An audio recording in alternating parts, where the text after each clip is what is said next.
Shalom saudara-saudari yang terkasih dalam Kristus Yesus. Salam, salam, salam. Gimana kabarnya hari ini? Fine. Fine. Baik, Ya. Kak. Baik, sehat, fine, dalam keadaan yang bersemangat, sukacita, apapun itu kondisi kita, mari kita boleh tetap datang kepada Tuhan. Apalagi malam hari ini adalah ibadah pengisian yang spesial, karena pengisian malam hari ini temanya tema yang sangat spesial juga, yaitu eksposisi doa Bapa Kami. Dan malam hari ini telah hadir bersama-sama dengan kita ada abang pembicara kita, yaitu Bang Untung Suseno. Shalom Bang, selamat melayani ya Bang. Salam, salam, salam. Itu kenapa foto saya pakai yang itu? Ya, nanti boleh Bang disampaikan komplainnya kepada pengurus. Terlalu keren. Iya. Baiklah, sebelum kita memulai pengisian kita, saya akan membacakan 4 peraturan untuk bisa kita ikuti bersama selama ibadah melalui Zoom. Yang pertama, peserta Zoom diharapkan untuk membuka kamera. Yang kedua, peserta Zoom dihimbau untuk mute mikrofonnya. Yang ketiga, peserta Zoom dihimbau untuk mengambil tempat dan posisi ternyaman ketika mengikuti ibadah pengisian. Dan yang keempat, peserta Zoom dapat mematikan kamera jika terkendala jaringan. Nah, kami meminta supaya kita semua boleh mengikuti peraturan ini dan boleh ya, sama-sama ya, kita boleh buka kameranya siap. supaya kelihatan wajah-wajahnya yang cantik, wajah-wajahnya yang ganteng. Yuk teman-teman jangan malu-malu, tapi kalau memang ada kendala jaringan atau supaya lebih menghemat paketnya katanya ya seperti itu ya, kalau mahasiswa nggak apa-apa.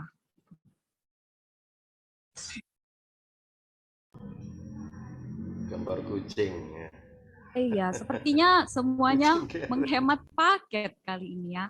Oke teman-teman, tidak apa-apa, tapi harapannya nanti teman-teman boleh juga menunjukkan wajah-wajah cantik dan gantengnya. Karena saya rindu, kita semua juga pasti rindu untuk saling boleh melihat, bertatap-tatapan sebenarnya, tapi saat ini kita dalam jarak yang berjauhan. Oke teman-teman, sebelum kita masuk lebih lagi, saya ada sedikit mini games. Walaupun dalam jarak yang berjauhan, tetapi bukan berarti tidak bisa melakukan mini games ya gitu.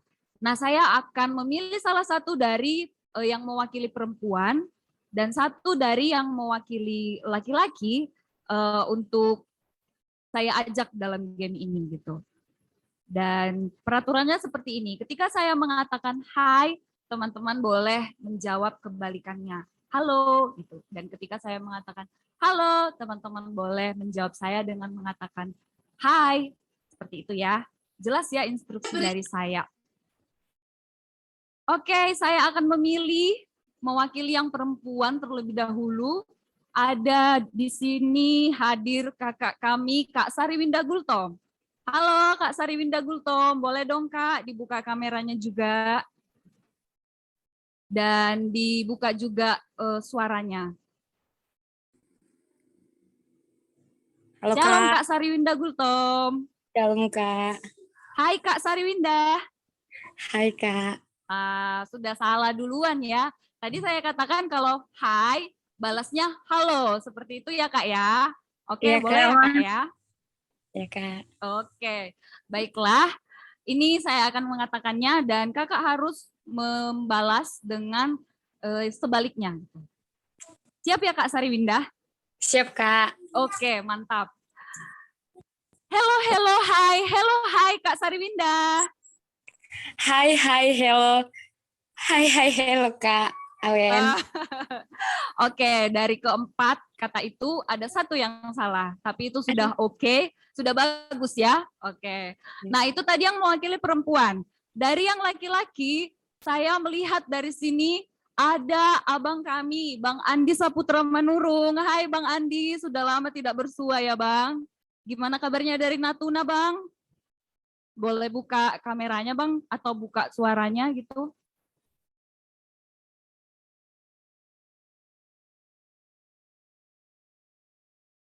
Bang Andi. Belum hadir dia. Belum hadir dia. Oh, sudah. Hai, Kak. Hai Bang Andi. Hai. Bang Andinya juga salah ya, kejebak di pembuka. Atau Bang Iya. Andinya baru masuk kali tadi ya? Join, Kak. Iya. Kan dulu Bang Andi juga sering jadi MC toh, pakai kekerapan yang seperti ini, ya kan? Oke Bang Andi, ini ya ketika saya katakan hai, Bang Andi balas hello, begitu seterusnya. Baiklah, siap ya Bang Andi ya? Oke, Kak. Oke. Hai, hello, hai Bang Andi. Hello, hai. Hello, Kak Keprin. Iya, tadi saya mengatakan 5 kali, abangnya balas 4 kali. Tapi ya sudah nggak apa-apa ya, berarti impas. Ya, Kak. Yang perempuan juga tadi, yang benernya 4, yang laki-lakinya juga demikian. Oke teman-teman, terima kasih untuk mini games yang sudah boleh direspon. Dan harapannya sampai ibadah berakhir nanti pun kita boleh tetap fokus, kita boleh tetap memberi hati kita untuk menikmati hadirat Tuhan. Nah, tadi kita sudah mini games dan saat ini kita akan lebih lagi mengakrabkan satu dengan yang lain walaupun dalam jarak yang berjauhan, tetapi tidak ada yang mustahil karena kita satu di dalam Tuhan. Dan sekarang kita akan menyatakan sukacita kita dengan bernyanyi dari lagu Hari Ini, Hari Yang Telah Dijadikan Tuhan.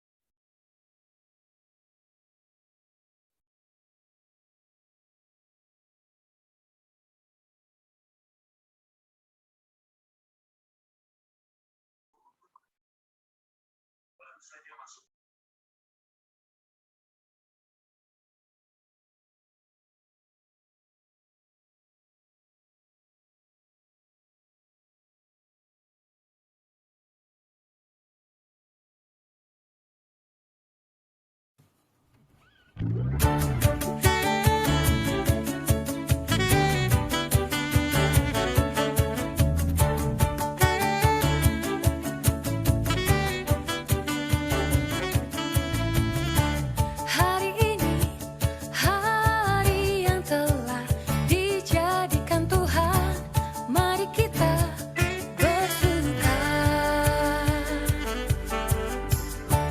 Hari ini, hari yang telah dijadikan Tuhan, mari kita bersuka di dalam Tuhan, bersuka di dalam Tuhan, bersuka, bersuka dalam Tuhan, mari bersuka, bersukacitalah, bersuka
Nah, gimana teman-teman? Sudah terasa sukacitanya ya?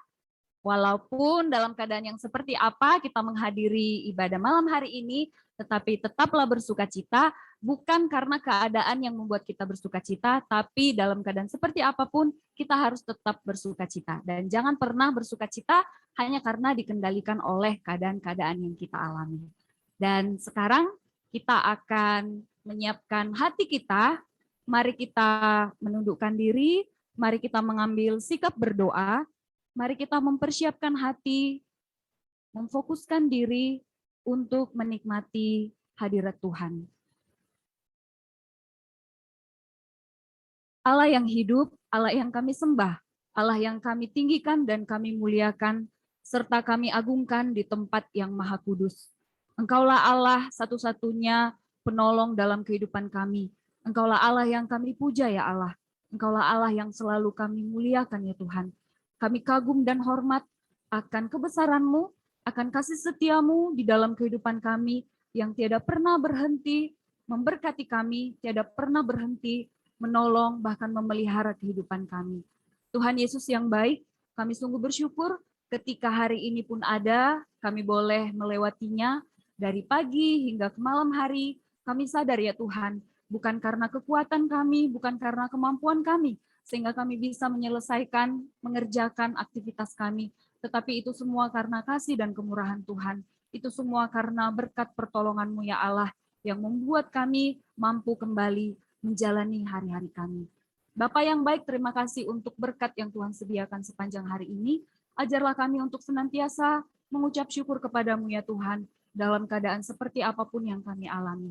Bapa yang baik, di malam hari ini pun kami bersyukur ketika Tuhan boleh mempertemukan kami, meskipun dalam ibadah melalui Zoom ya Allah, tetapi kami percaya Tuhan hadir bersama-sama dengan kami, Tuhan menolong dan melawat kami. Biarlah Tuhan Engkau yang memberkati kami, sehingga dari awal hingga berakhirnya ibadah ini, hati kami boleh tertuju kepada Tuhan. Biarlah Roh Kudus yang berdiam berbicara kepada kami, menyampaikan kepada kami apa yang harus kami perbuat, dan bagaimana kami bersikap ya Allah dalam sepanjang ibadah ini. Karena ibadah ini pun adalah bagaimana bentuk kami mengagungkan Tuhan, menghormati Allah. Karena itu Bapa, kami mau menyerahkan hati dan pikiran kami dalam sepanjang ibadah ini untuk boleh tertuju kepadamu. Terkhususnya ya Tuhan untuk firman kebenaran yang akan disampaikan Abang pembicara kami. Biarlah Tuhan, Engkau yang boleh berkuasa atas hati kami pribadi lepas pribadi. Dari awal hingga berakhirnya ya Allah, pimpinlah ibadah ini, tolonglah kami ya Tuhan, dan biarlah kiranya kasih setia Tuhan yang senantiasa melingkupi kami. Terpujilah dan termulialah Engkau ya Tuhan, kini dan sampai selama-lamanya. Amin. Allah menjadi penolong dan kekuatan di dalam hidup kita. Dia menjadi tempat kita berseru dalam segala keadaan, bahkan dalam kesesakan sekalipun. Mari kita memuji dan memuliakan Allah, pujilah namanya di atas segalanya. Kita bernyanyi dari lagu Yesus, padamu ku berseru.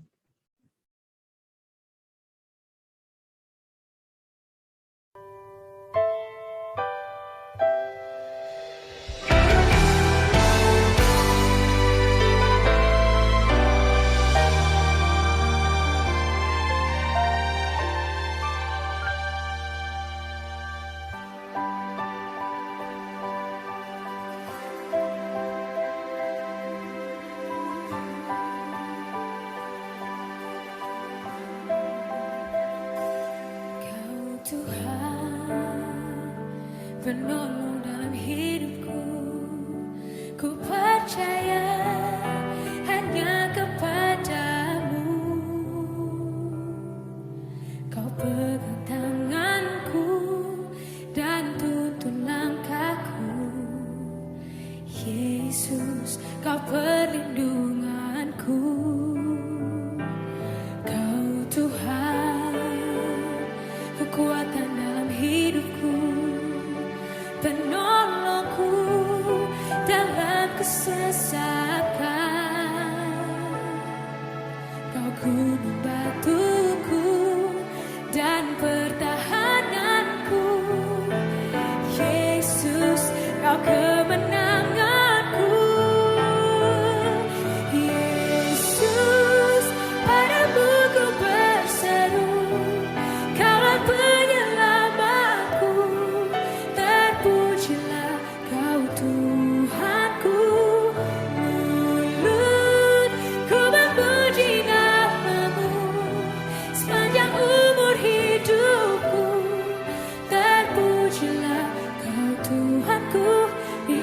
atas segalanya.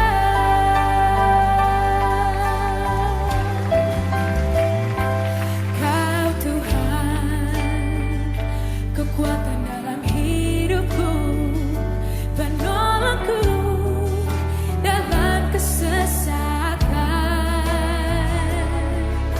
Kau gunung batuku dan pertahananku. Yesus, kau kemenanganku. Yesus, padamu ku berseru, Kaulah penyelamatku. Terpujilah Kau Tuhanku.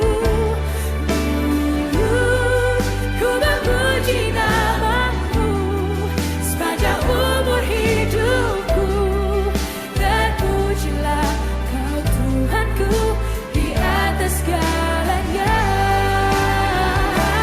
Yesus, padamu ku berseru, Kaulah penyelamatku.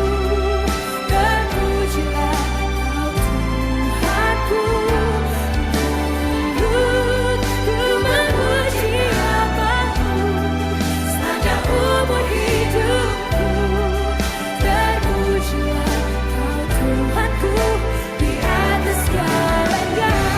Kaulah sumber kuatku, Kaulah kehidupanku, Kaulah pertahananku. Ku percaya padamu.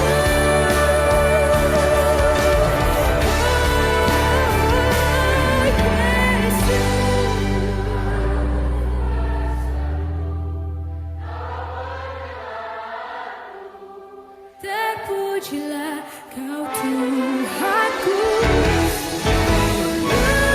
Ku memuji namamu sepanjang umur hidupku. Terpujilah Kau Tuhanku di atas segalanya. Ku memuji namamu sepanjang umur hidupku. Terpujilah Kau Tuhanku di atas segalanya.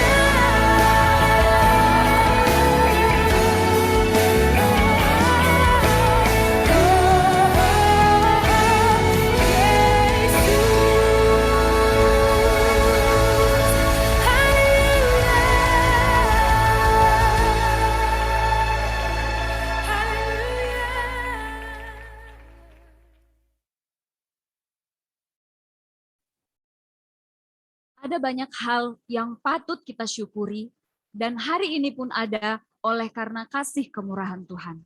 Selain itu, kita masih diizinkan bersekutu dengannya setiap saat melalui doa. Mari kita menyatakan rasa syukur kepada Tuhan. Kita nyanyikan lagu Masuk Gerbangnya Bersyukur.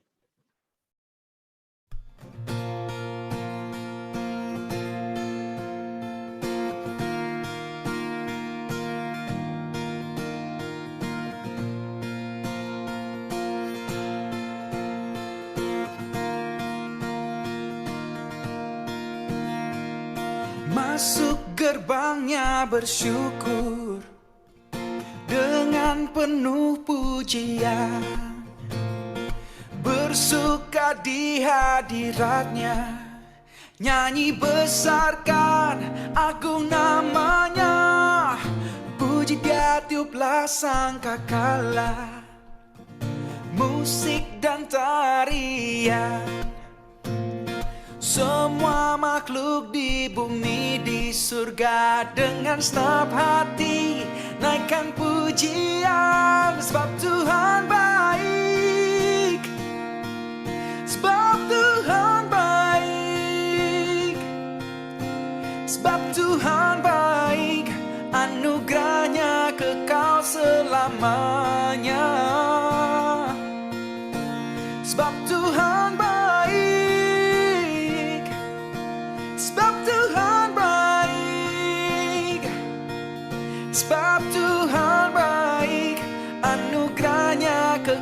selamanya. Hey, hey, puji dia tiuplah sangkakala, oh musik dan tarian, oh semua makhluk di bumi di surga dengan senap hati naikkan pujian, sebab Tuhan baik, sebab Tuhan baik, sebab Tuhan baik, anugerahnya kekal selamanya. Oh, sebab Tuhan baik, sebab Tuhan baik, sebab Tuhan baik, anugerahnya kekal selamanya. Sebab Tuhan baik, sebab Tuhan baik, sebab Tuhan baik, anugerahnya kekal selamanya. Oh, sebab Tuhan baik, oh sebab Tuhan baik, sebab Tuhan baik, anugerahnya kekal selamanya. Yes, sebab Tuhan baik, anugerahnya kekal selama-lamanya. Oh, sebab Tuhan baik, anugerahnya kekal selamanya.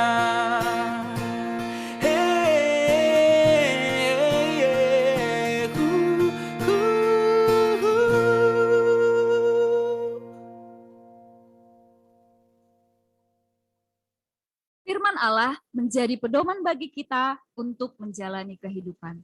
Saat ini kita akan mempersiapkan hati untuk menikmati indahnya firman Tuhan. Kita bernyanyi dari lagu Aku Datang dan Ku Bersujud di Hadapanmu, dan di akhir pujian kami mengundang Bang Untung Suseno untuk menyampaikan firman Tuhan.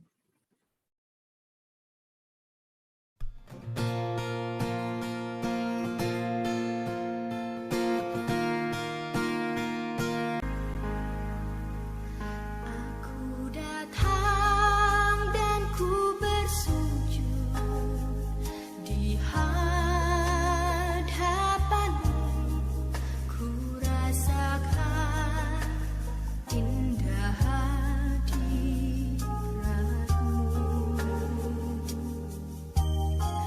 Telah ku buka mata hatiku dan seluruh jiwaku untukmu, nikmati firman-Mu.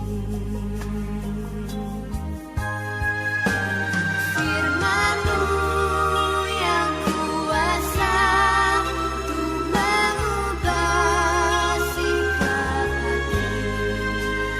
Firman-Mu yang tegakkan di saat ku terjatuh. Penuhkanlah bejanaku dengan air sungai-Mu. Ku haus akan firman-Mu. Penuhkanlah bejanaku dengan air sungai-Mu. Ku haus akan firman-Mu.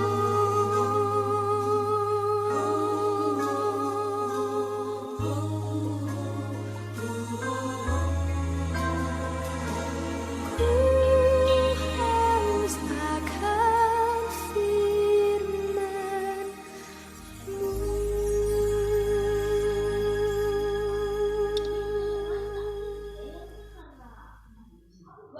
Mari kita berdoa. Bapa yang di surga, kami seperti pujian tadi, hati kami haus akan firman Tuhan.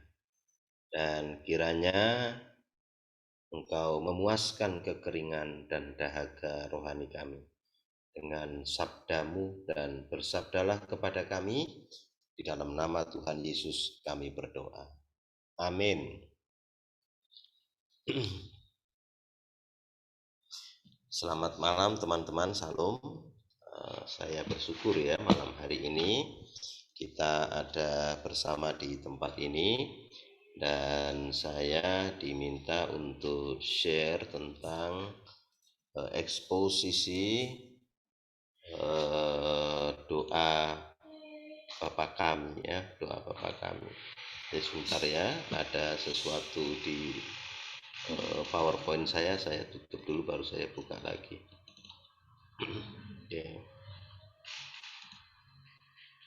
Ini sebetulnya saya tidak membuat dalam versi eksposisi yang penuh, tetapi ya cukuplah untuk kita yang awam belajar tentang apa itu doa Bapa kami, karena memang tidak mungkin saya sampaikan dalam versi eksposisi yang penuh. Jadi kira-kira demikian yang akan kita pelajari, cukup gitu ya. Jadi yang pertama saya akan mengajak kita untuk melihat apa yang menjadi garis besar dari doa Bapa kami itu dulu ya. Di teks dari doa Bapa kami itu ada di dalam dua tempat. Yang pertama itu di dalam Matius pasal 5 sampai pasal 7 ya. Itu di tengah-tengah di pasal 6. Lalu yang kedua itu di dalam konteks Lukas pasal 11 ayat 1 sampai ayat 13. Nah, di dalam Matius itu konteksnya adalah khotbah di bukit, sehingga kita mempelajari itu sebagai bagian dari khotbah di bukit. Kenapa demikian penting ya? Karena kalau kita melihat strukturnya, maka khotbah di bukit itu diawali dengan ucapan bahagia di pasal 5 ayat 1 sampai ayat yang ke-12. Lalu kemudian identiti dari orang percaya sebagai garam dan terang dunia di dalam pasal 5 ayat 13 sampai 16. Lalu kemudian Yesus mengajarkan tentang memposisikan ulang hukum Taurat di pasal 5 ayat 17 sampai 48, dan yang terakhir tentang bagaimana ibadah. Di sana ada sedekah, ada doa, ada puasa di pasal 6. Lalu kemudian berbagai pengajaran yang menjadi penutup khotbah Yesus di bukit. Di sana ada pengajaran tentang harta, kekhawatiran, bagaimana kita itu tidak boleh menghakimi, lalu bagaimana pentingnya kekudusan, dan kemudian pengabulan doa ya.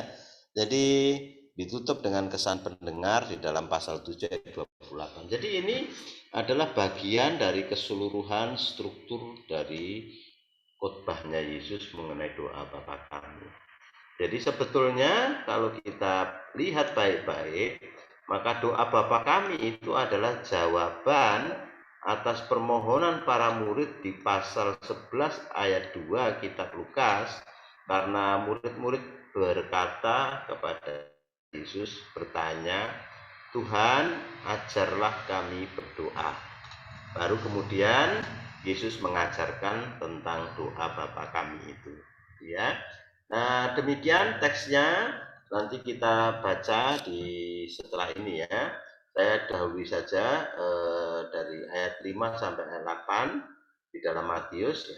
Nanti ada di belakang saya sampaikan, ini hanya pendahuluannya saja supaya doa Bapa kaminya nanti kita baca di ayat 9 gitu ya, ini Matius ya. Tapi saya balik lagi ke pendahuluan tadi, dimulai dari pasal yang sama, Injil Matius pasal yang ke-6. Nah, itu ayat 5 sampai 8. Di ayat 5 sampai 8 Yesus itu memberi sebuah contoh doa yang negatif gitu ya. Karena pertanyaannya, ajarilah kami berdoa. Lalu kemudian Yesus menjawab, kalau berdoa jangan seperti ini ya. Gitu loh. Jadi yang pertama itu adalah jangan berdoa seperti orang munafik. Nah, kemungkinan besar ini adalah orang-orang Farisi, ya, dan tua-tua Yahudi yang berdoa dengan tujuan untuk hipokrit. Hipokrit itu munafik. Munafik itu artinya bertopeng. Jadi hal-hal yang berkaitan dengan ibadah itu hanya dipakai sebagai topeng untuk menutupi kebusukan hidup mereka. Maka jangan beribadah dalam tanda kutip berdoa, tetapi doa-doa itu kamu pakai untuk menutupi kemunafikanmu, menutupi kebusukanmu, dan itu lalu kamu itu menjadikan doa hanya sebagai tontonan, ya, pertunjukan. Nah, itu mempromosikan diri sendiri. Ini tidak boleh. Ini hal negatif pertama. Jangan berdoa untuk sebuah pertunjukan rohani. Hanya entertain saja. Kalian dan saya tidak boleh berdoa hanya untuk kepentingan entertain. Itu hipokrisi, itu kemunafikan, itu tutup untuk menutupi kebusukan hidup saudara dan saya. Jadi you tidak boleh ibadah atau lebih spesifiknya berdoa dengan hipokritus atau hipokrit. Nah, orang Yahudi itu doa 3 kali sehari. Jam 9 doa, ya, bukan yang sembahyang, ya, doa toh, ya. Jam 15 sore dan kadangkala itu malam hari 3 kali. Jadi ketika mereka itu jam 9 itu tiba di tikungan, mereka doa di tikungan, lalu tiba-tiba tutup mata, mengangkat tangan, ya, orang Yahudi doanya begini, ya, mengangkat tangan dan mereka berdoa kepada Tuhan. Nah, itu yang kemudian dibilang jangan seperti orang itu munafik itu. Kenapa? Mereka menjadikan ibadah sebagai tontonan, gitu ya, tontonan pertunjukan rohani. Jadi kalian ini penting, ya, tidak boleh ada motif hipokrisi di dalam ibadah, termasuk di dalam doa khususnya. Ini larangan keras sebelum Yesus mengajari doa Bapa kami. You tidak boleh beribadah, you tidak boleh berdoa just for entertain, hanya untuk mengentertain diri sendiri supaya dapat kredit, dilihat orang kamu itu rohani, gitu ya. Padahal itu tutup untuk menutupi kebusukan hidup mereka, hidup kita, gitu ya. Jadi mereka kalau jam 9 pagi di tikungan langsung berdoa. Nah, bahkan ada yang sengaja pergi ke Bait Allah jam 3 sore pas banyak orang, lalu mereka mengangkat tangan berdoa. Itu yang dimaksud Yesus dengan mereka itu munafik di tikungan supaya dilihat orang, gitu ya. Jadi motif lebih penting daripada ritualitas. Jadi you tidak usah berdoa kalau kamu itu hanya seperti ini tadi, ya, seperti orang-orang munafik. Kamu nggak usah berdoa. Motif itu tidak kelihatan karena motif itu ada di hati, jadi hati saudara yang tahu. Nah, apakah saudara itu berdoa sebagai sebuah ritual yang motifnya itu adalah mempromosikan diri supaya dapat pujian, atau motifnya murni untuk mencari Tuhan? Yang kedua, jangan bertele-tele. Kalau yang pertama tadi ditujukan untuk mengcounter cara ibadah, cara berdoanya orang Yahudi. Kalau yang kedua ini jangan bertele-tele, ini beda. Ini mengcounter orang-orang Gentile, orang-orang non-Yahudi yang kayak baca mantra, doanya itu bertele-tele. Jadi bukan dilarang doa panjang, ya, ini bukan itu maksudnya. Nanti di belakang saya jelaskan. Bertele-tele itu dari kata batalogeo. Batalogeo itu babbling. Babbling itu apa? Bubble. Bubble itu berarti kayak gelembung loh. Ya, dia berdoa ngomongnya itu kayak gelembung, pelendas, pelendus, gak ada isinya. Gitu ya. Jadi ya kayak balon udara itu ya enggak ada isinya, tapi banyak kali gitu loh. Kalian kan sering main gelembung, ya, kosong, enggak ada isinya. Nah, doa yang kosong sebenarnya enggak boleh juga. Doa yang motifnya itu supaya ditengok orang, tidak boleh. Ibadah yang motifnya mempromosikan diri, tidak boleh. Ibadah atau doa yang motifnya adalah supaya saya itu dapat pujian, penghargaan, kredit dari orang lain bahwa saya itu rohani, nggak boleh. Tetapi yang kedua, jangan juga tiru orang-orang Gentile itu. Yang kemudian itu berdoa ngomongnya itu kosong, nggak ada isinya, gelembung aja. Nah, ini dari King James terjemahannya begini. Use not vain repetition. Jadi jangan ada doa yang melakukan pengulangan yang sia-sia atau doa yang dipanjang-panjangkan, ya kan? Maka katanya di ayat 7 itu di situ ditambahi karena banyaknya kata-kata. Pinter kata-katanya panjang, indah, mendayu-dayu. Itu ya bukan dilarang kalau saudara yang melakukannya ya. Ini kan orang-orang itu orang Gentile ya. Pagan ya, masyarakat pagan yang tidak kenal Tuhan sebetulnya. Tapi Guntri itu tafsiran ini ya. The verb may denote meaningless or repetitive speech, as in the extensive listing of divine name by pagans. They hope that at least one of the name might prove effective for the answer. Doa itu bukan perkara-perkara ritual, tapi ini perkara relasional, gitu ya. Jadi bukan perkara banyaknya kata yang kita pakai, kita semburkan kepada Tuhan. Tapi perkara apakah kamu punya relasi dengan Tuhan? Nah ini ya. Jangan kamu berdoa tanpa ada personal relationship with God. Kata-katamu cuma kayak gelembung karena itu seperti orang pagan, gitu ya. Jadi dua kesalahan di dalam berdoa yang dikoreksi oleh Yesus. Jangan munafik, jangan menggunakan doa without personal relationship with God, gitu ya. Jadi kalau Anda berdoa tapi tidak punya hubungan pribadi dengan Tuhan, maka itu hanya babel saja. Kata-katamu itu gelembung saja. Banyaknya kata itu tidak ada gunanya, gitu ya. Jadi bukan dilarang berdoa sepanjang malam. Kalau saudara tahan, silahkan aja. Dilarang doa 2 jam sehari, boleh-boleh saja, tidak ada masalah. Tapi apakah kamu itu berdoa dengan sebuah personal relationship with God? Gitu. Nah, kalau enggak panjang pun itu hanya cakap-cakap saja, tidak ada gunanya. Kata-kata yang indah itu. Jadi dua tadi yang dilarang. Tidak boleh ada orang yang berdoa without personal relationship with God. Yang kedua, tidak boleh dijadikan doa itu sebagai bagian dari kemunafikan untuk menutupi kebobrokan diri dan doa jadi tontonan. Itu ya. Kalian tolong yang pegang host ya, yang kalau ada yang bocor ditutup ya. Kalau ada yang bocor ditutup ya. Saya tidak mengganggu yang lain. Saya lanjut ya. Nah, sekarang doa Bapa kami. Karena itu kata Yesus, berdoalah demikian. Gak boleh yang dua tadi, tapi sekarang berdoalah dua ini. Bunyinya apa? Bapa kami yang di surga, dikuduskanlah namamu, datanglah kerajaanmu, jadilah kehendakmu di bumi seperti di surga. Ini satu bagian. Ya, jadi ini dua bagian nanti.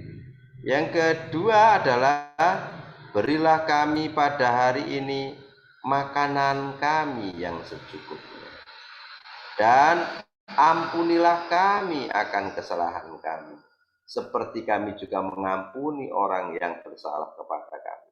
Dan janganlah membawa kami ke dalam pencobaan, tetapi lepaskanlah kami daripada yang jahat. Titik, ini enggak ada. Dalam teks Yunaninya ini enggak ada. Ini sebetulnya tambahan saja. Ya, dalam bahasa aslinya hanya berhenti kepada lepaskanlah kami daripada yang jahat. Amin. Gitu ya. Jadi tapi terjemahan LAI itu mengikuti tradisi gereja dan menambahkan seperti itu. Jadi ini satu bagian lagi yang kedua. Jadi bagian pertama itu ayat 9 sampai 10, lalu kemudian ini bagian yang kedua itu ayat 11, 12 sampai 13. Ya, mari kita lihat satu-satu. Ayat 9 sampai 10 itu bicara tentang pujian kepada Allah. Nah, pujiannya ada 3.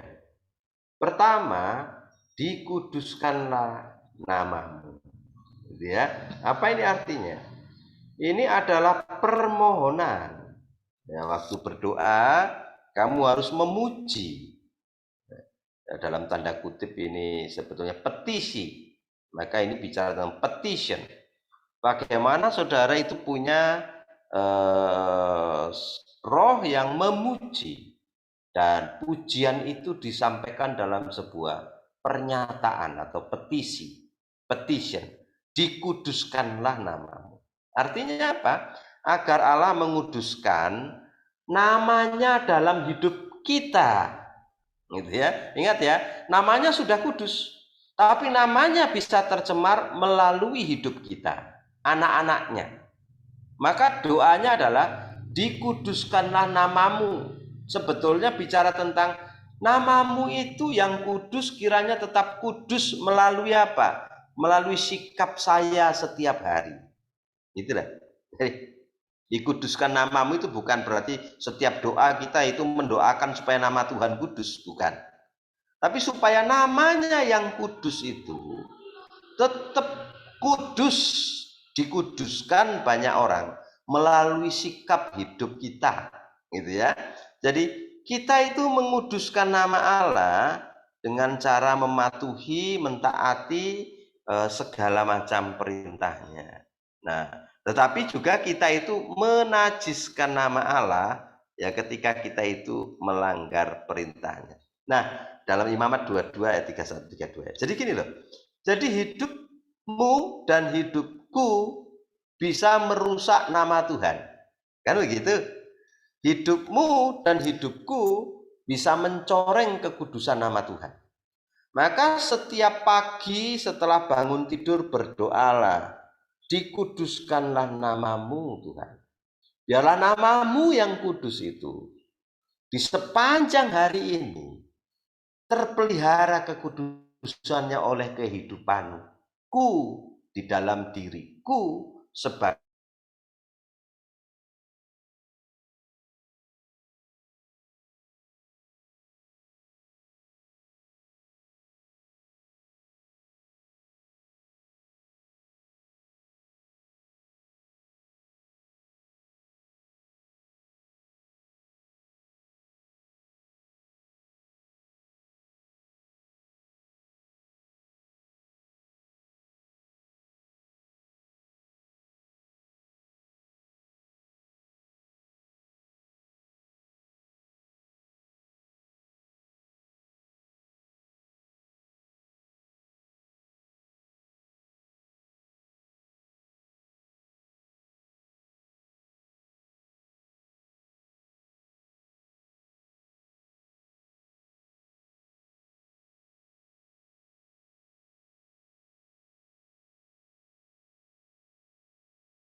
Teman-teman kita tunggu sebentar, sepertinya ada kendala dari jaringan Abang itu. saya terlempar ya. Ya Bang, Waduh, sorry ya. Aduh, saya ini memang tinggal di rumah penampungan sementara karena rumah kami direnovasi, sehingga saya menggunakan HP sebagai modem. Jadi minta maaf ya. Jadi wifi saya kan di rumah, tapi di rumah yang sedang direnovasi. Jadi saya lanjut ya. Apakah tadi sampai di mana saya ya? Sorry ya. oke Bang. Oke. Sampai di bagian imamat tadi Bang, penjelasan Oke, tentang sampai di sini ya. Oke, sorry. Oke, sampai di sini kalau tidak salah ya.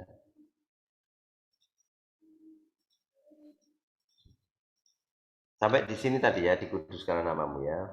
Oke. Mudah-mudahan saya tidak terlempar lagi dan baik kondisi sinyal saya karena saya pakai HP. Nah, jadi ketika kita itu berdoa, dikuduskanlah namamu, maka kita sedang meminta supaya Allah menolong kita mentaati segala perintahnya sepanjang hari. Jadi saya mengatakan tadi, bukankah setiap hari kita merusak kekudusan nama Tuhan melalui perilaku kita? Itulah doa yang diajari Yesus. Jangan sampai di kos-kosan kau merusak nama Tuhan. Nggak kau bayar kosmu itu. Jangan sampai di tempat kuliah kau merusak karakter dan kekudusan nama Tuhan. Karena kau anak-anak Tuhan, nggak lulus-lulus kau merusak namanya. Jangan sampai di pergaulanmu hari-hari kau merusak nama Tuhan, karena di doa Bapa kami itu kita diajari, dikuduskanlah namamu melalui hidupku ini Tuhan. Gitu lah. Jadi jangan ada yang gonta-ganti pacar sampai berkali-kali, itu juga merusak nama Tuhan. Itu ya. Dan di tempat kerja pun begitu. Jangan ada yang menipu, jangan ada yang menyuap, menyogok, dan lain sebagainya, karena ini bagian dari firman Tuhan. Bagian berikutnya, datanglah kerajaanmu. Ya. Jadi ini permohonan juga supaya apa? Supaya Allah menuntaskan sejarahnya di bumi ini. Ya. Allah itu kan kerajaannya sudah mulai toh. Begitu Yesus datang, maka Yesus itu mengutus kita dengan amanat agung. Di amanat agung itu kan dikatakan bahwa segala kuasa di surga dan di bumi telah diberikan kepadaku. Berarti kerajaan itu sudah dimulai. Apa tanda-tandanya? Mujizat. Apa tanda-tandanya? Berbagai macam tanda dibuat Yesus. Tapi itu belum perfect. Kita masih menunggu tuntasnya kerajaan Allah di bumi. Kapan itu perfect? Ya nanti ketika Tuhan datang kali yang kedua. Jadi kerajaan Allah itu sudah datang. Sudah dimulai. Saudara dan saya sudah menikmatinya sekarang. Maka saudara sudah beroleh anugerah. Tuhan memberikan berbagai macam tanda-tanda. Itu adalah bagian dari kehidupan pattern dari kerajaan Allah. Dan nanti ketika Yesus datang ke dunia untuk kali yang kedua, maka sempurna sudah kerajaan. Itulah. Jadi ini didoakan terus oleh Yesus, diajarkan. Jadi supaya apa? Supaya kerajaan Allah itu betul-betul dituntaskan oleh Tuhan. Dan kita tinggal di dalam kerajaannya yang kekal itu. Raja itu pertama kali datang naik keledai. Masih ingat waktu Yesus masuk Yerusalem, naik keledai, lalu kemudian disambut, Hosana bagi anak Daud. Katanya kan, karena Matius memperkenalkan Yesus sebagai anak Daud. Inilah Yesus, anak Daud, anak Abraham. Nah itu kan Matius kan gitu bahasanya. Kenapa Matius pakai anak Daud baru anak Abraham? Padahal Abraham lebih tua dari Daud. Ya karena Matius ingin memperkenalkan bahwa Yesus anak raja. Makanya Yesus itu raja dalam Matius ya. Ya raja itu sekarang masuk ke kota kerajaan Yerusalem, naik keledai. Nah, simbol perdamaian, simbol pengampunan. Tapi kelak dia akan datang lagi naik kuda. Nah kalau keledai simbol perdamaian. Kalau kuda itu simbol dari pedang dan penghakiman. Maka musuh-musuh Tuhan akan dihakimi Tuhan pada kedatangan kali yang kedua. dan kerajaannya akan ditegakkan. Nah, itu dia. Maka doa Bapa kami mengajari kita untuk berdoa terus kepada Tuhan. Datanglah kerajaan. Tiap kita doa Bapa kami, saat itu juga kita memohon kepada Tuhan. Sempurnakan Tuhan apa yang sudah kau lakukan, supaya kerajaanmu itu digenapi. Sekarang masih belum. Menunggu kedatangannya kali yang kedua. Itu ya, di kedatangannya, kerajaannya yang dijanjikan itu sempurna digenapi. Itu ya. Kemudian yang ketiga, jadilah kehendakmu. Ini apa ini? Ini adalah permohonan agar kehendak Allah terpenuhi, enggak hanya di surga, tetapi di bumi ini. Berarti di bumi ini bisa seperti di surga, gitu ya. Ya setidaknya di rumah tangga kita lah, di keluarga kita, di rumah kita. Nah, bisa apa? Mengalami hadirnya kerajaan Allah. Nah, orang percaya partisipan kan. Orang percaya dilarang untuk ignorant, abai, lalai. Ia harus terus bersiap, sedia terus untuk apa? Melewati masa-masa sukar, penghukuman, dan ya kesulitan di dunia ini sampai kapan? Kehendak Allah terjadi di bumi ini. Kapan itu terjadi? Sekali lagi, nanti kelak di kedatangan Kristus kali yang kedua. Maka di sana damai sejahtera di bumi sama seperti damai di surga. Yesaya menyebut anak manusia akan bermain dengan anak singa, anak ular bermain dengan anak harimau. Mereka hidup dalam damai sejahtera, kerukunan, dan itulah yang Tuhan kehendaki. Maka kita doakan, kerajaanmu engkau komplitkan Tuhan, dan biarlah kehendakmu untuk mendirikan kerajaan damai sejahtera itu dipenuhi di bumi. Sekarang apa sudah? Belum. Sebagian sudah kita cicipi. Saudara lahir baru di dalam Tuhan, saudara dimerdekakan dari berbagai macam perbudakan. Dan itu berarti saudara diizinkan mencicipi kemuliaan kehadiran kerajaan Allah itu dalam hidup saudara pribadi. Tapi itu hanya sebagian kecil. Nanti akan sempurna. Gitu ya. Jadi sebab itu Kristus akan memerintah dengan damai sejahtera pada saat ia datang untuk kali yang kedua. Kehendaknya akan diwujudkan. Apa kehendaknya? Sebuah kerajaan yang penuh damai dan sejahtera. Itu ya. Jadi saya lanjutkan. Sekarang setelah mendoakan tentang Allah tadi, maka sekarang mendoakan diri sendiri. Ya Tuhan dulu, baru diri sendiri. Ini permohonan. Permohonannya juga ada 3, karena ini hal yang paling dasar yang menjadi kebutuhan manusia. Makanan, keselamatan, pengampunan. Gitu ya. Ya kita pelan-pelan lihat. Yang pertama, berikanlah kami makanan kami yang secukupnya. Ini permohonan yang pertama. Apa sih makanan? Nah, kalau orang Yahudi itu berdoa supaya mereka dikasih roti. Dari kata bread, roti. Breadwinner, penyedia roti. Jadi makanan pokoknya orang Yahudi. Tetapi beri saya roti, lalu ditambahi oleh Yesus secukupnya. Nah ini penting ya, secukupnya.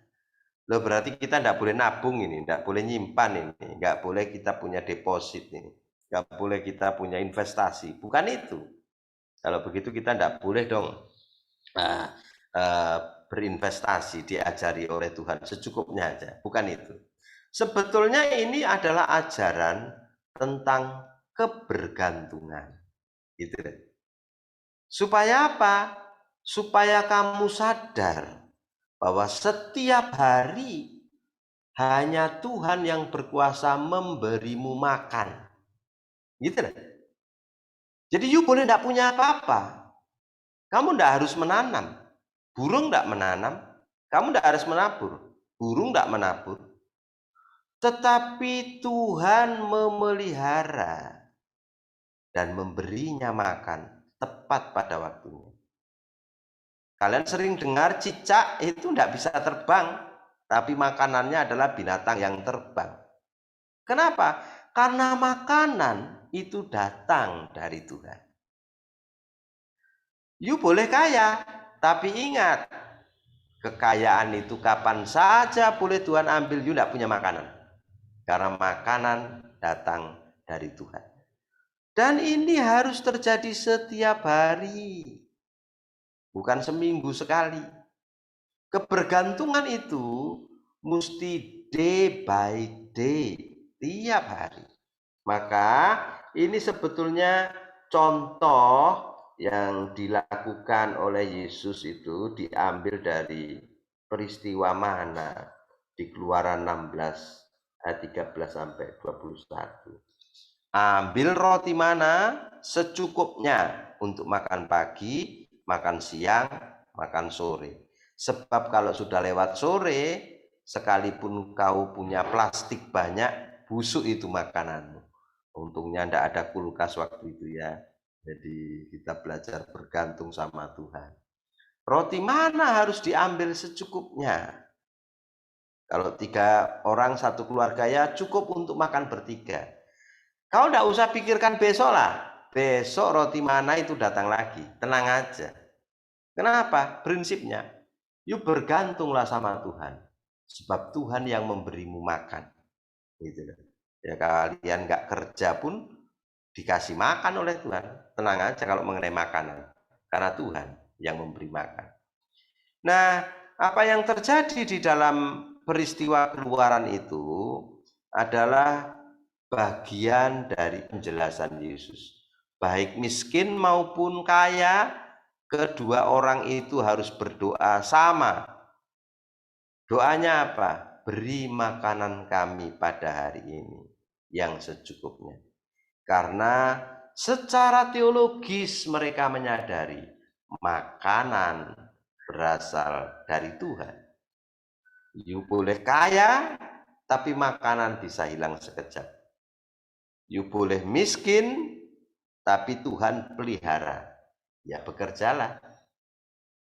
Bagi keduanya, tak boleh mencuri, tak boleh sombong. Yang miskin jangan sampai karena nggak makan mencuri. Yang kaya jangan sampai karena kelebihan makanan jadi lupa Tuhan dan sombong. Maka orang mesti bergantung kepada pemeliharaan Tuhan. Berikanlah kami pada hari ini makanan kami yang secukupnya. Ingat, pada hari ini. Ya, artinya you belajar bergantung hari demi hari. Kalau menabung bagaimana, Bang? Nggak apa-apa.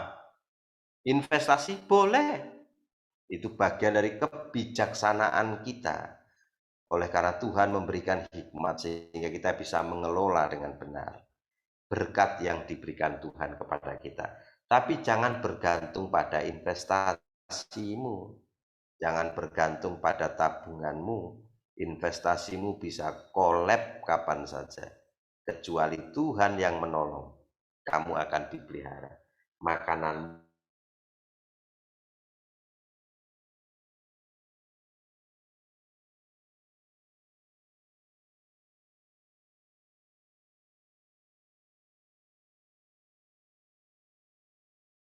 ini permohonan kepada Tuhan karena apa? Natur dari tubuh kita yang berdosa. Gitu ya. Jadi kalau saudara belajar tentang biblical counseling, maka dari mana sih perilaku manusia itu datang? Ada yang bilang dari naturnya. Natur itu berarti genetika, faktor-faktor genetik. Seseorang itu jadi bandal, jadi nakal, jadi jahat karena ada faktor genetika. Yang kedua itu bukan natur tapi nurtur. Nurtur itu berarti lingkungan sosialnya. Ya, karena dibentuk mama bapaknya sering berkelahi, lingkungannya keras, jadilah anak ini keras. Dan kemudian dia itu jadi penjahat. Nah, waktu dewasa jadi orang nakal. Tapi apakah Alkitab mengajarkan bahwa kejahatan manusia itu berasal dari natur dan nurtur? Enggak. Justru anaknya Adam dan Hawa, Kain dan Habil itu mulai iri hati, membunuh. Padahal lingkungannya sehat. Tetangganya nggak banyak, belum ada internet, belum ada wifi zaman itu, nggak ada TikTok kayak sekarang. Dari mana dia dapat pengaruh? Dari dalam jiwanya yang berdosa. Gitulah. Jadi ampunilah kami akan kesalahan kami. Itu bicara tentang apa? Keberadaan jiwa dan roh kita yang berdosa itu. Maka kita itu sampai sekarang berhutang. Ya. Ini apa? Hutang apa ini? Ini adalah moral debt, hutang moral kepada Allah. Kita sudah dikuduskan oleh Tuhan. Tanpa melakukan apapun kecuali percaya. Moral kita sudah disucikan oleh Allah. Tanpa melakukan apapun kecuali iman. Iman pun pemberian dari Tuhan. Kalau begitu kita punya hutang. Ya, ampunilah kesalahan kami. Nanti kalau dilanjutkan, seperti kami mengampuni orang yang bersalah pada kami. Nah, you punya musuh enggak? Kamu sakit hati enggak sama kawanmu? Kamu punya orang yang kamu itu malas cakapan enggak sama dia? Kamu itu punya kekecewaan sama seseorang yang sampai sekarang kamu itu enggak bisa maafkan. Ada enggak? Sekalipun you berdoa tiap minggu doa Bapa kami, you berarti belum mengalami prinsip ampunilah kami akan kesalahan kami. Natur dari keberdosaanmu itu tidak menyadarkan bahwa kamu orang berhutang. Jadi kamu dan saya itu orang berhutang. Ayolah kita rukun. Ayolah kita saling memaafkan. Ayolah kita saling mengampuni. Karena ini penting sekali. Kau Gloria ya. Dan jangan ada sakit hati yang dipendam lama. Jangan ada kebencian yang kalian pelihara. Nggak maju nanti. Hidupmu nggak maju, pelayananmu nggak maju. Jadi, you berdoa tiap minggu, ampuni kami akan kesalahan kami. Sadarkah dengan menyebut itu? Kamu itu sedang menyebut, saya berhutang Tuhan. Saya berhutang Tuhan. Gitulah. Sudah berhutang, kamu tambah lagi hutangmu dengan kesulitan mengampuni. Makin banyak hutangmu. Jadi penebusan dalam Yesus menjadi dasar kita untuk mengampuni orang yang bersalah kepada kita. Minta ampunlah sama Tuhan, disertai dengan pengakuan dosa dan hancur hati dan kejujuran. Maka Allah itu setia. Ia akan memberikan kepada saudara pengudusan yang berkelanjutan, progressive sanctification. Gitu ya. Jadi ingat, kalau besok minggu kamu berdoa, ampunilah kami akan kesalahan kami. Kamu sedang mengakui bahwa kamu punya hutang. Nah pertanyaannya, you bayar nggak hutang itu? Masih ada orang yang kau hutangi lain? Kau tagih, mestinya kamu memaafkan saya. Kamu yang salah. Nggak perlu begitu. Karena Tuhan yang benar mengampunimu yang bersalah. Kalau you merasa benar, you mesti mengampuni orang yang bersalah itu. Itu ya. Jadi implikasinya besar. Terakhir, jangan bawa kami kepada pencobaan, tetapi lepaskanlah kami daripada yang jahat. Amin. Gitu ya. Karena nggak ada lanjutannya, cuma sampai di situ. Apa ini artinya? Nah, ini bukan permintaan supaya saudara dan saya itu terhindar dari pencobaan. Nah, kita pasti akan ketemu dengan pencobaan. Nggak mungkin terhindar. Tetapi ini adalah permintaan supaya ketika kamu itu ada dalam pencobaan, kamu dan saya itu tidak jatuh ke dalam dosa. Gitu. Jadi kita pasti akan masuk kepada suasana pencobaan. Tetapi kita memohon kepada Tuhan, kalau saya sedang mengalaminya Tuhan, beri saya kekuatan supaya saya tidak jatuh. Gitu. Apakah saudara tidak pernah mengalami pencobaan? Pasti. Ya kalau kalian pacaran kan pasti dicobai oleh setan. Untuk apa? Nah, untuk menikmati apa yang belum layaknya kalian nikmati. Pacaran. Kalau kalian itu di tempat kerja, apakah tidak dicobai? Dicobai. Ya, punya kesempatan, ada proyek, di lapangan tidak ada yang tahu, kamu bisa manipulasi data. Itu pencobaan datang sendiri. Tapi kalau kamu bermohon kepada Tuhan, jauhkanlah dari pencobaan. Jangan bawa kami kepada pencobaan. Itu adalah sebuah permohonan. Kalau saya masuk dalam situasi itu Tuhan, izinkan saya supaya saya menang. Jangan jatuh dalam dosa. Gitu ya. Jadi mungkin kamu punya grup WA dengan teman-temanmu SMA dulu. Ada bekas pacarmu di grup WA itu. Pacarmu itu ternyata sudah kawin, kau belum. Lalu karena ketemu di grup WA itu akhirnya kau di-mention, lalu di WA personal. Dek, kayak mana? Apa kabarmu? Ya kebetulan kamu sedang galau. Dia pun sedang galau karena dengan istrinya bermasalah. Lalu CLBK, cinta lama bersemi kembali. Itu dosa. Tapi kalau kamu berdoa, jangan bawa kami kepada pencobaan. Maka kamu diberi oleh Tuhan kekuatan untuk tidak jatuh dalam dosa sekalipun kamu masuk situasi itu. Gitu ya. Dan banyak lagi contoh-contoh yang lain, kalian mengerti lah itu.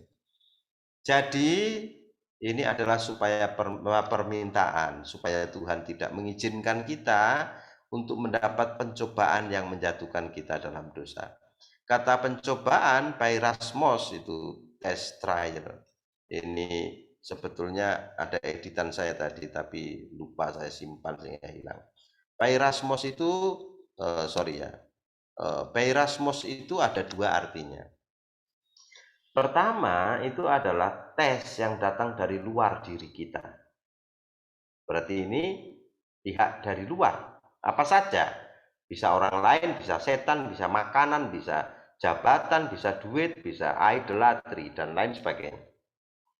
Tapi yang kedua, pairasmos ini, tes ini, bisa datang dari dalam diri kita. Itu adalah dorongan-dorongan yang berasal dari insting kita yang berdosa. Nah, jadi pairasmos bisa datang dari luar diri, bisa datang dari dalam diri. Gitu. Nah, kalau kamu dapat pairasmos, dapat cobaan, gitu ya, cobaan, dapat trial yang datang dari luar atau dari dalam diri, maka kamu itu akan dilepaskan oleh Tuhan untuk tidak jatuh dalam dosa. Kalau kamu memintanya kepada Tuhan, jangan bawa kami ke dalam kepada pencobaan. Itulah. Pairasmos entah dari luar, entah dari dalam dirimu, itu akan bisa kau kalahkan. Dia tidak mungkin tidak datang, dia akan datang. Tidak mungkin dihindari, pasti akan ketemu. Tapi sekalipun you berhadapan-hadapan, you tidak akan jatuh dalam dosa. Kenapa? Karena kamu sudah minta sama Tuhan. Jangan bawa kami kepada pencobaan. Peirasmos, yang menjatuhkan saya dalam dosa. Entah itu yang datang dari dalam diriku atau dari dalam orang lain. Bob Utley berkata, God allows the three enemies of mankind. Jadi ada 3 musuhnya umat manusia itu. The world, the flesh, and the devil. Jadi dunia, daging, dan setan. To manifest in a specific time. Nah, lalu dunia, daging, dan setan itu akan mewujud dalam sebuah tes, cobaan, godaan di waktu tertentu dalam hidupmu. Entah kapan itu. Pokoknya dia akan menjumpai kau. Percayalah, ini firman Tuhan. Tidak mungkin menghindar. Maka mintalah sama Tuhan. Jangan bawa kami dalam pencobaan. Supaya peirasmos itu ketika kamu jumpai tidak menjatuhkanmu dalam dosa. Jadi tepatnya tolong kami agar tidak gagal Tuhan. Ketika kami menghadapi ujian ini. Tolong kami Tuhan, agar kami itu ketika ketemu ujiannya tidak ganas sekali lah, sehingga saya bisa menahannya, saya bisa menang, ya. Nah, bukan berarti jangan sampai iman kami tidak diuji atau jangan membawa kami kepada ujian, bukan.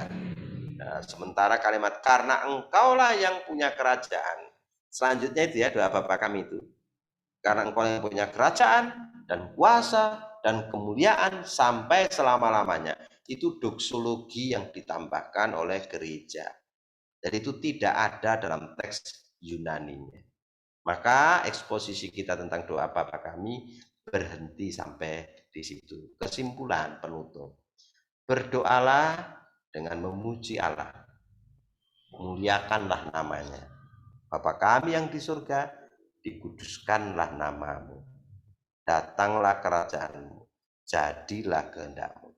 Berdoalah dengan mengajukan permohonan akan kebutuhanmu. Kebutuhan akan makananmu, kebutuhan akan pengampunan dan kelepasan dari ujian, trial, tes iman yang mencari-cari kelemahan saudara untuk menjatuhkanmu dalam dosa. Kiranya Tuhan dimuliakan. Makasih. Saya kasih ke MC atau saya tutup ini?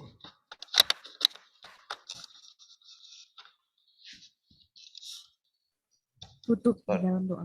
Oke, sorry ya, saya tutup dulu share screen saya. Mari kita berdoa. Bapa yang di surga, kami bersyukur karena kami diingatkan lagi untuk mengingat doa yang menjadi pengajaran Tuhan Yesus. Ada 2 bagian besar dari doa itu. Yang pertama tentang larangan Tuhan Yesus, supaya kami tidak berdoa seperti orang munafik yang menjadikan doa dan kehidupan spiritual sebagai tontonan untuk mendapat pujian dari orang lain. Dan supaya kami tidak seperti orang-orang pagan yang berdoa kepada dewa-dewa tetapi tidak punya hubungan pribadi dengan Tuhan.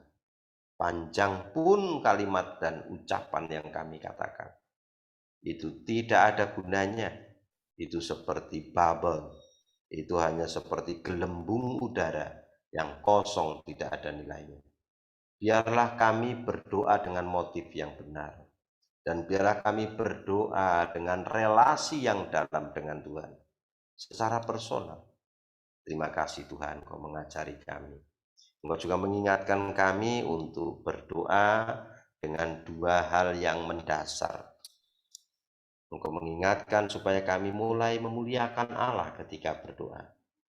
Setelah itu kami mengajukan beberapa permintaan kepada Tuhan mengenai kebutuhan dasar kami akan makanan, kebutuhan dasar kami akan pengampunan dosa, dan kebutuhan dasar kami untuk hidup dalam kekudusan, sehingga kami dijauhkan oleh Tuhan dari segala pencobaan yang bisa saja menjatuhkan kami dalam dosa. Terima kasih Tuhan, di dalam nama Tuhan Yesus kami berdoa. Amin. Silahkan, Dek.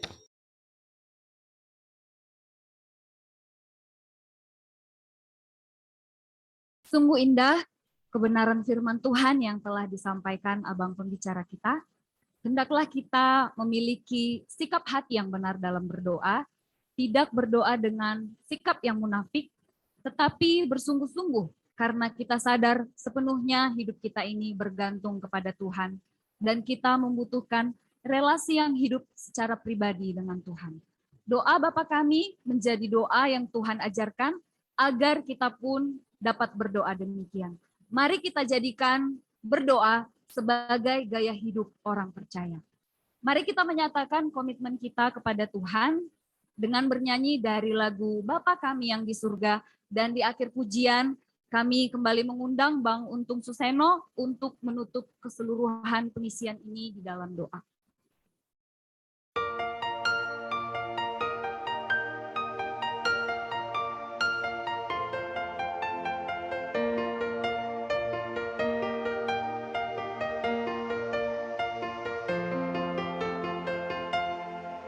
Bapa kami yang ada di surga,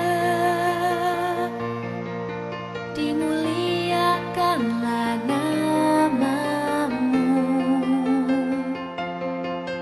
Datanglah kerajaan-Mu, jadilah kehendak-Mu di atas bumi seperti di dalam surga.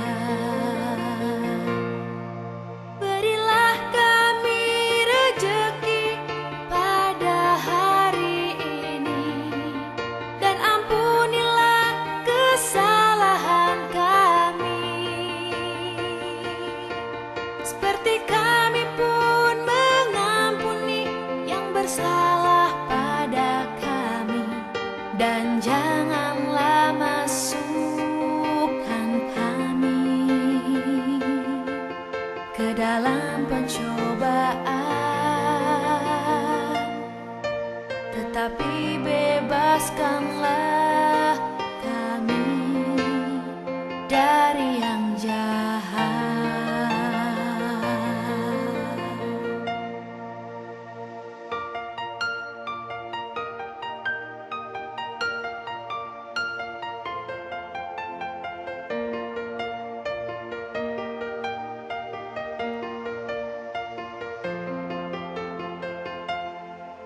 Bapa kami yang ada di surga, dimuliakanlah nama-Mu. Datanglah kerajaan-Mu, jadilah kehendak-Mu di atas bumi seperti di dalam surga. Berilah kami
Mari kita akhiri ibadah kita berdoa.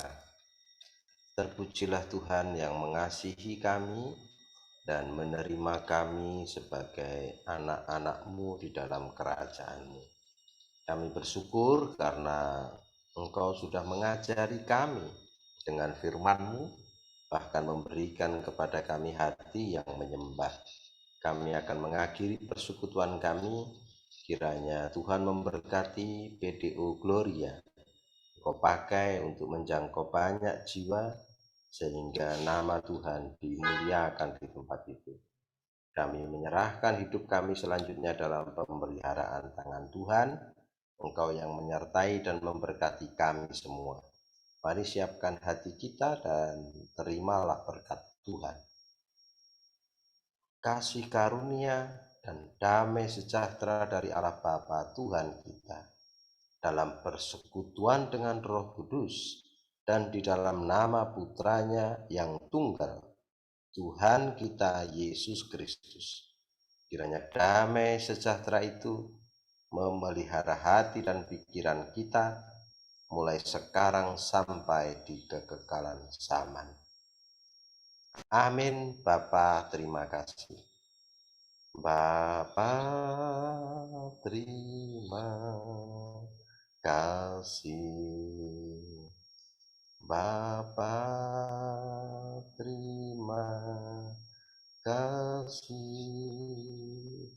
Bapa di dalam surga, ku berterima kasih. Amin. Amin. Selamat malam teman-teman. Salam. Shalom, terima kasih Bang untuk pelayanannya. Dan sebelum teman-teman keluar atau meninggalkan Zoom ini, kami memohon supaya kita semua boleh membuka kameranya dulu, karena kita akan sesi dokumentasi sejenak. Oke. Siap difoto. Ya, teman-teman boleh ya, dengan rendah hati boleh bantu buka kameranya sebentar, supaya kita foto dulu.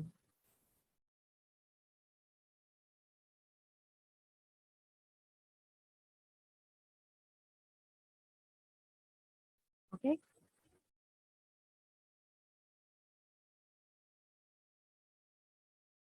Terus belum ya, belum dibuka. Oh, ya. Helen dan juga Nancy, ada Bang Sabang juga. Oke, sudah ready semuanya? Oke, sudah siap ya. 1, 2, 3. Oke, sekali lagi boleh dengan bergaya seperti ini ya. Boleh ajukan jempolnya dua-duanya ke depan. Oh, 1 ya, karena 1 mungkin pegang kamera. Oke. Oke, sudah semua siap dengan jempolnya masing-masing. 1, 2, 3. Ya, oke. Oke, terima kasih teman-teman. Thank you. Ya, terima kasih juga. Sampai ketemu teman-teman. Sampai ketemu juga Bang di ibadah selanjutnya. Terima kasih, Bang. Oke, sama-sama. God bless. Selamat malam. Selamat malam, Bang. Tuhan memberkati. Tuhan memberkati teman-teman semua juga.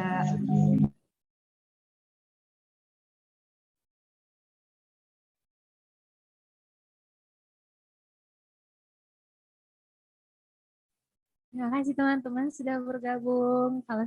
Kalau mau keluar sudah boleh ya.